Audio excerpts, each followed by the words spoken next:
ایک عورت اللہ کے نبی کے پاس آئی اور کہنے لگی کہ اللہ کے رسول میں آپ سے شادی کرنا چاہتی ہوں، انی احب لک، میں اپنے آپ کو ہبہ کر رہی ہوں۔ تو اللہ کے نبی صلی اللہ علیہ وسلم نے کیا فرمایا؟ اب مجھے ضرورت نہیں ہے۔ وہاں ایک صحابی بیٹھے ہوئے تھے، فوراً کہنے لگے اللہ کے رسول اگر آپ کو ضرورت نہیں ہے تو میرے ساتھ کروا دیجیے اس کی شادی۔ کوئی بری بات نہیں کہی انہوں نے، میرے ساتھ کروا دیجیے۔ اللہ کے نبی نے کہا تم کرو گے؟ کہا مجھے ضرورت ہے بیوی کی۔ اس عورت سے پوچھا کہ تم اس کے ساتھ کرو گی؟ اس نے کہا آپ کے لیے آئی تھی، اگر آپ نہیں کر سکتے تو اس کے ساتھ کر دیجیے، مجھے تو گھر بسانا ہے۔ تو اللہ کے رسول نے اس آدمی سے، اس صحابی سے پوچھا کیا دو گے اس کو مہر میں؟ یہ نہیں پوچھا لڑکی سے تیرا باپ ہے، تیرا بھائی ہے، کیا دے گا اس صحابی کو؟ یہ نہیں پوچھا، بلکہ کیا پوچھا اس صحابی سے کیا دو گے اس کو مہر میں؟ کہتا مہر میں کیا دو گے؟ کچھ نہیں ہے میرے پاس۔ بخاری کی حدیث کے الفاظ ہے ما عندی شیء، میرے پاس کچھ نہیں ہے، کچھ نہیں ہے اور شادی کا سپنا۔ آئے ہائے ہائے، اسلام دیکھیے، اسلام کچھ نہیں ہے اور شادی کا سپنا، کچھ نہیں ہے اور شادی کرنا چاہتا ہے۔ اللہ کے نبی نے فرمایا نہ ایسا مت کہو، کچھ نہیں ہے، گھر جاؤ شاید کچھ سامان مل جائے، لے کر آؤ، وہی اس کو مہر دے دیں گے۔ ہاں ٹھیک ہے میں جا رہا ہوں۔ گھر گیا، اپنی ماں سے، باپ سے، بھائی سے، بہن سے، سب سے پوچھ ڈالا کچھ ہے؟ پتہ چلا کچھ نہیں ہے۔ آیا کہ اللہ کے رسول گھر میں کوئی چیز نہیں ملی۔ آپ نے کہا دیکھو تم شادی کرنے جا رہے ہو، بیوی کو کچھ تو مہر دینا پڑے گا نا۔ پتہ چلا مہر نقد ہونا چاہیے، کچھ تو ملے گا۔ کہنے لگے کچھ نہیں ملا۔ اللہ کے نبی نے کہا دوبارہ جاؤ۔ کہا جب کچھ ہے ہی نہیں تو پھر دوبارہ جا کے کیا 50 بار بھی جاؤں گا تو کچھ نہیں ملے گا؟ کہا دوبارہ جاؤ، التمس خاتما من الحدید، لوہے کی انگوٹھی مل جائے تو وہی لے آؤ، سونے کی نہیں، چاندی کی نہیں، لوہے کی انگوٹھی جو آج 5-5, 6-6, 10-10 روپے میں ہمیں سڑکوں پر مل جائے گی۔ اگر لوہے کی انگوٹھی ہی مل جائے تو وہی لے آؤ، وہی دے دو اپنی بیوی کو، ہونے والی بیوی کو۔ وہ کہتا لوہے کی انگوٹھی، چلو جاتا ہوں پوچھتا ہوں، معمولی چیزیں ہوگی گھر میں رکھی ہوگی۔ وہ دوبارہ گھر گیا، وہ صحابی تھوڑی دیر کے بعد گھر سے واپس آتے اور کہتے ما وجدت خاتما من الحدید، اے اللہ کے رسول گھر میں بہت کچھ ڈھونڈا، بہت تلاش کیا، لیکن مجھے لوہے کی انگوٹھی بھی نہیں ملی۔ مایوس ہو گئے۔ اللہ کے رسول بھی بیٹھے کہ اس کے پاس لوہے کی انگوٹھی بھی نہیں ہے، اب یہ کیسے کیا ہوگا؟ اب وہ جانے لگا۔ اللہ کے نبی نے کہا کہاں جا رہے ہو؟ کیا کروں گا بیٹھ کے جب نکاح ہی نہیں ہو سکتا ہے، لوہے کی انگوٹھی بھی نہیں ہے، کچھ نہیں ہے گھر میں، جا رہا ہوں کھیتی باڑی کروں گا، کچھ محنت کروں گا، مزدوری کروں گا، ماں بوڑھی ہے اس کی ذمہ داری ہے میرے اوپر، باپ بوڑھے ہیں ان کو کھلاتا ہوں پلاتا ہوں، جا رہا ہوں کام دھندا کروں گا کچھ۔ اللہ کے نبی نے کہا ادھر آؤ، بیٹھایا اپنے پاس، پوچھا تمہارے پاس کچھ نہیں ہے؟ کہا کہہ تو دیا نہیں ہے۔ لوہے کی انگوٹھی بھی نہیں ہے؟ کہا نہیں ہے۔ کہا اچھا سوچو، ایک بار اور سوچو، کچھ ہے؟ دماغ داں، ہاں ہے۔ کہا کیا ہے؟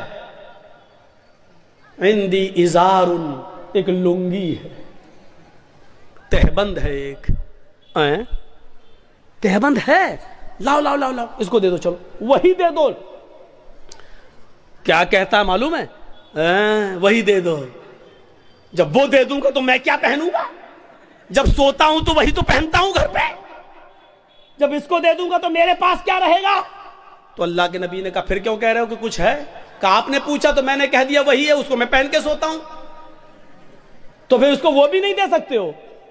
تو اس نے کہا پورا نہیں دے سکتا ہوں، 2 ٹکڑے کر دیتا ہوں، آدھا دے دوں گا اس کو۔ اب اللہ کے رسول کی مسکراہٹ نکل گئی، ہنسی آ گئی۔ آدھا دو گے بیچاری، آدھا کا کیا کرے گی وہ؟ آدھا کس کام کا؟ اور جب پھاڑ دو گے تو آدھا تم کیا کرو گے؟ تمہارے کس کام کا؟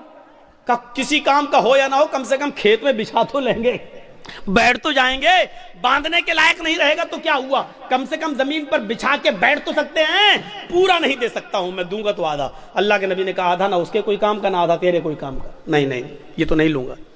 اچھا یہ بتاؤ قرآن کتنا یاد ہے؟ اوہ نوجوانوں سنو، ویڈیو بنانے والوں سنو، اپنے اپنے کیمروں میں قید کرنے والوں سنو، سننا اور پوری تقریر مت سننا، بس وہی سنتے رہنا کہ سب سے بڑا سخت عذاب اس کو ہوگا جو دنیا میں تصویریں۔ پوری تقریر مت سننا، بس یہی سنتے رہنا، یہ جملے تمہیں تھپڑ مارتے رہیں گے جب تک دوسرے سال ہمیں بلا نہیں لو، تب تک وہی حدیث تمہیں تھپڑ مارتی رہے گی۔ کہ ہم کیا کیا کرتے ہیں اور کتنے بڑے بڑے گناہ کرتے ہیں. سنو، کہا قرآن تمہیں کتنا یاد ہے. سونا نہیں، چاندی نہیں، کپڑا نہیں، دولت نہیں، یہاں تک کہ بیوی کو دینے کے لیے لوہے کی انگوٹھی بھی نہیں. اتنا غریب گھر کا صحابی، لیکن جب اس سے پوچھا کہ تمہیں قرآن کتنا یاد ہے، سر اٹھاتا ہے، کہتا ہے اللہ کے رسول مجھے سورہ ملک یاد ہے، مجھے سورہ حشر یاد ہے، مجھے سورہ جمعہ یاد ہے، مجھے سورہ منافقون یاد ہے، مجھے سورہ نبا یاد ہے، مجھے سورہ قیامہ یاد ہے. اللہ کے نبی نے فرمایا کیا تمہیں اتنی صورتیں یاد ہیں؟ کہا ہاں. آپ نے کہا کیا تم مجھے منہ زبانی بغیر دیکھے سنا سکتے ہو؟ اس نے کہا ہاں. آپ نے کہا اتنی صورتیں تمہیں یاد ہیں؟ اس نے کہا ہاں. کہا پھر یہ کیوں کہتے ہو کہ میرے پاس کچھ نہیں ہے؟ تمہیں اتنی صورتیں یاد ہیں، کیا تم ان صورتوں کو اپنی بیوی کو یاد کرا دو گے؟ اس عورت کو یاد کرا دو گے جس کے ساتھ میں تمہارا نکاح کرنا چاہتا ہوں؟ اس نے کہا ہاں میں کرا دوں گا.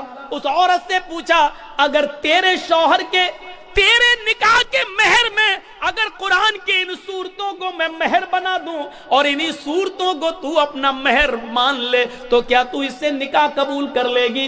کیا ان قرآن کی صورتوں کو اپنا مہر مان لے گی؟ کہنے لگی روتے ہوئے اے اللہ کے نبی، جس عورت کی شادی میں، جس عورت کے نکاح میں قرآن کی صورتیں مہر بن جائیں، اس سے زیادہ بابرکت نکاح کس کا ہو سکتا ہے؟ اس سے زیادہ پاکیزہ نکاح کس کا ہو سکتا ہے؟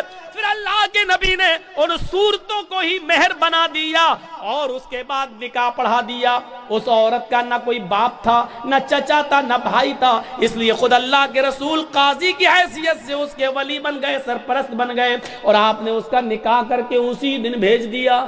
نہ بارات کا پتہ تھا، نہ ابڑنے کا پتہ تھا، نہ ہلدی کا پتہ تھا، نہ مہندی کا پتہ تھا، نہ لڑکیاں لڑکے کو دیکھنے آئیں، نہ لڑکی والے دیکھنے آئے. وہیں پر نکاح ہوا اور سب کچھ ہو گیا سارا. اور سنو، یہ نکاح جتنی سادگی کے ساتھ ہوا، 1400 سال کے بعد آج بھی اس نکاح کا چرچا ہوتا ہے، اس نکاح کا تذکرہ ہوتا ہے، اس نکاح کا ذکر ہوتا ہے. 1400 سال کے بعد بھی اس نکاح کا ذکر ہو رہا ہے. تو میرے بھائیوں، میں کہنا یہ چاہ رہا تھا کہ اسلام مکمل ایک مذہب ہے، مکمل کمپلیٹ ایک دین ہے، کمپلیٹ. اسلام کے علاوہ کوئی دین کمپلیٹ نہیں ہے. اسلام کی خصوصیت ایک اور ہے. کیا ہے؟ یہ دین معتدل ہے. معتدل کس کو کہتے ہیں؟ آئیے ذرا سن لیجئے. دین معتدل، اعتدال، جس کے اندر میاں نہ روی ہو، جس کے اندر نہ بہت زیادتی ہو نہ بہت کمی ہو. اعتدال یہ صرف اسلام کی خصوصیت ہے. کیا ہوا؟ کچھ ہوا ہے؟ بارش ہو رہا ہے تو تھوڑا دیر بیٹھیے، جب تیز ہوگی تو سب سے پہلے تو ہم ہی بھاگیں گے. جب تک ہم بیٹھے تب تک آپ بیٹھے رہیے. سنیے، اچھا پنڈال ہے، بارڈر پروف پنڈال ہے، آپ لوگ ڈریے نہیں. صحابہ کرام نے اسلام کے لیے اپنی جانیں لٹا دی. آپ تھوڑی سی بارش برداشت نہیں کر سکتے ہیں؟ بیٹھیے، آج آپ کے ایمان کا امتحان لینا ہے. آج آپ کے ایمان کا امتحان لینا ہے. جو یوگی اور مودی کا پرستار ہے وہ جائے، جو محمد رسول اللہ کا پرستار ہے وہ بیٹھے، جو ایمان جس کے دل میں ہے وہ بیٹھے، جس کو ان سیاسی لیڈروں سے محبت ہے وہ جائے، جس کو ایمان سے پیار نہ ہو وہ جائے، جس کو محمد رسول اللہ کی شریعت سے پیار ہے وہ یہاں بیٹھے، وہ یہاں سنے. میرے بھائیو، اسلام ایسے ہی نہیں ملا ہے، ایسے ہی نہیں ملا ہے. صحابہ کی قربانیوں کے بعد، ان کی گردنیں کٹنے کے بعد، ان کی شہادتوں کے بعد یہ اسلام ہم تک آیا ہے.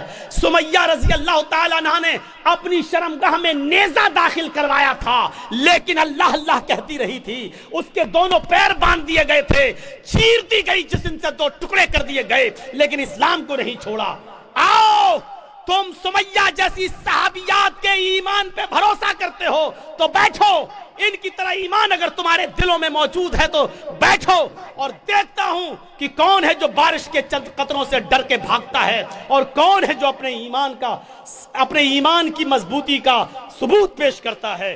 میرے پیارے ساتھیوں آپ کو بیٹھنا ہوگا اور جس کو جانا ہو جائے، جس کے جیب میں نوٹوں کی گڈی ہو اور بارش کے قطروں سے اس کے بھیگ جانے کا ڈر ہو، وہ جائے یہاں سے۔